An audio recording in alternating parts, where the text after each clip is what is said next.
Therefore, on the first day, Henry kidnapped 240 rabbits. So remember, we talk about how many rabbits he kidnapped each day. And from there, you can say that you can answer the question on the left. How many rabbits did the farm had before Henry started to kidnap the bunnies? So if he kidnapped on the first day 240, the day before, the barn had 480 rabbits. Do you guys agree? Very good. Now let's continue to the sum. The expression formed by adding the terms of a geometric sequence is called a geometric series. The sum of the first n terms of a geometric series is denoted by S sub n.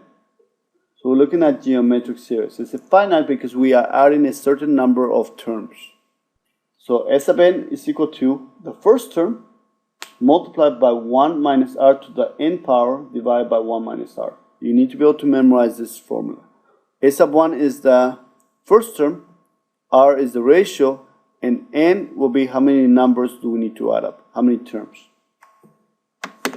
Let's go to problem number 6. On example number 6, it says, Mike moved to a new house in the mountains. On the first month, he found 12 rabbits in his backyard. He didn't realize how fast rabbits reproduce. And on the second month, he found an additional 36 rabbits. After the third month, he found 108 more rabbits. How many rabbits will he have after 5 months? First, let's go and write down the terms. We have 12 on the first day. Then he found 36 additional on the second day, so we'll be plus. Then 108 on the third day. How many rabbits will he have after 5 months? So we need to be able to find out how many rabbits in total. So we need to be able to use the sum. The sum, using the same formula from above,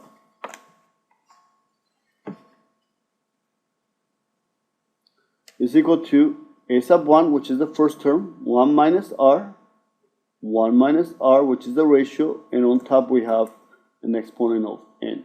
How many numbers are we adding? How many terms are we adding?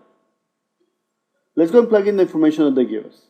The sum of the first 5 terms, so we need to be able to place a little 5 that will indicate how many terms we are adding. A sub 1 is 12. We have 1 minus r. R is the ratio. So in this case, the ratio is going to be the second term divided by the first term. And that'll give me a 3. N is how many terms do we need to add up? That's 5. 1 minus the ratio, which in this case is 3. And now we just need to simplify. So we have a 12 outside. Then we have 1 minus 3 to the 5th power is 3 times 3 times 3 times 3 times 3. 3 times 3 is 9. 3 times 3 is 9. That's 81 times 3 is 243.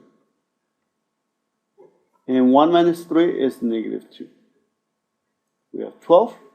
1 minus 243 is negative 242.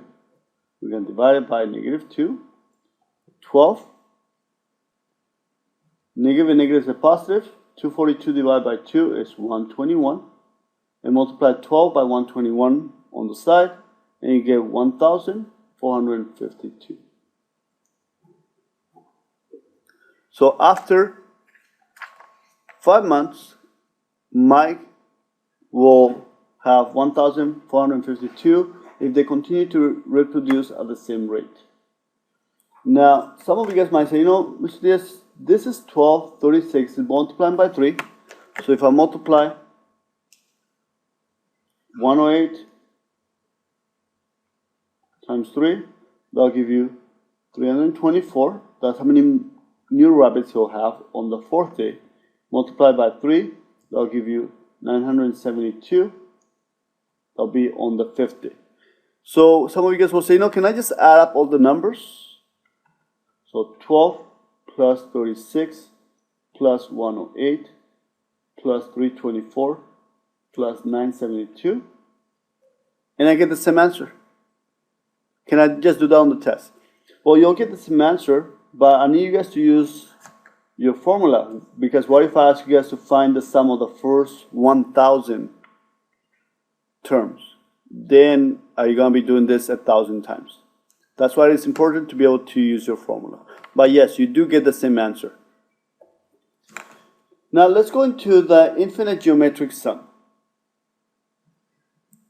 So now we're not going to be adding the first 5 terms. We're going to be adding the first infinity terms. So we're going to add the first 1,000, not 1,000, 9 million. We're going to add up all of the terms. Now we know that if R, the ratio, is less than 1, so whenever we're looking at adding an infinite geometric sum, we are looking for the ratio to be less than 1. Because what happens if the ratio is less than 1? So for example, let's say the ratio is less than 1. Let's go and select 1/2. What if it's 1/2 to the n minus 1? If we take a number, in this case a fraction that's less than 1, and we take it to the exponent, let's say of 2, that'll give us 1/2 times 1/2 will be 1/4, which is 0.25. If we take 1/2 to the third power, will be 1/2 times 1/2 times 1/2, which will be 1/8, and that'll be 0.125. If we take 1/2 to the fifth power,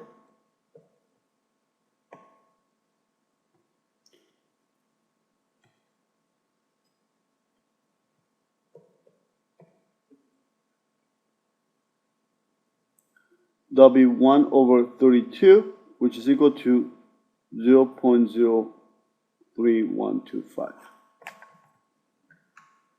And if I continue, let's say I'm going to take 0.5 to the power of 10. Notice that this number is getting smaller. If I do 0.5 to the power of 20, the number is getting even smaller. I take 0.5 to the power of 22, the number is even smaller. So as I take it to the power of 25, even smaller. So it's becoming basically 0. Now imagine if I do 0.5 to the power of, let's say, 1 million, it's going to be so small that it will no longer, it will become 0. So 1/2 to the power of infinity will be 0. So whenever we have the formula from above, if we're looking for the geometric sum, S of n is equal to A sub 1, 1 minus r, 1 minus r to the power of n. If I'm looking to add up the infinite number, because the ratio is less than 1, this is going to become 0. It's going to approach 0, so we just say it's going to cancel out. Therefore, our sum of the first of an infinite number is going to be A sub 1. That cancels out, so you just have 1/1 minus r. And we can just multiply the A1 times 1. The first term times 1 is A sub 1 over 1 minus r. And that's where this formula comes from. We usually don't write down the infinity, so we have the sum is equal to, the infinite sum is equal to A sub 1 over 1 minus r. And let's go over example number 8. Find the sum of the infinite geometric series. So let's write down the formula. It's an infinite geometric series, so if you're asking for an infinite, you need to be able to use your formula as the infinite sum is equal to A sub 1 over 1 minus r. And I just plug in the information that they give us. The sum is equal to A sub 1, which is 12, over 1 minus r, to find the ratio. R is equal to the second number divided by the first one. The second term divided by the first one, reduce your fractions, so it'll be 1/3.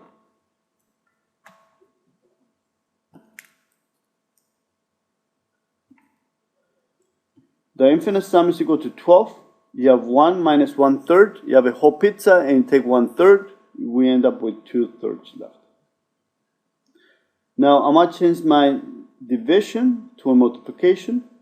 So 12, I'm going to change to multiplication by taking the reciprocal of the second fraction. So it'll be 3/2.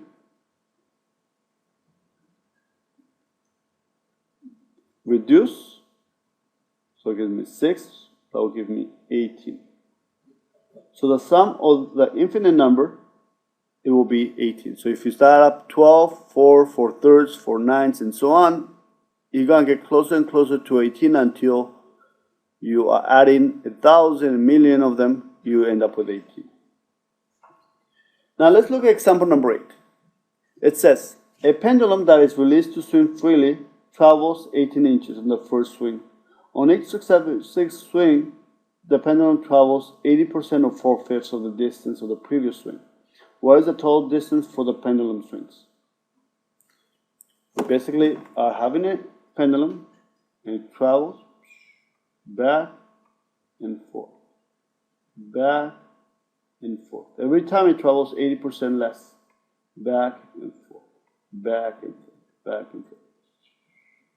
We need to be able to find how far they travel throughout. What is the total distance of all those swings? Now the first 5, now the first 10 of all of them. Now the first time it traveled 18 inches. So let's go and use a formula. The infinite sum is equal to a sub 1 over 1 minus r. S is equal to 18, because that's how much it traveled on the first swing. 1 minus r, r will be the ratio, which is 4/5. And from there we just simplify. Now if you want to use 80%, that's fine. You can use 1 minus 0.8, and then 1 minus 0.8 will be 0.2, and from there simplify, which is fine. The sum is going to be 18. 1 minus 4/5. If you have a whole pizza, take out 4/5, you have one slice left, 1/5. We're going to change it to the division to a multiplication by taking the reciprocal, so it gives me 5/1. 18 times 5 will give me 9.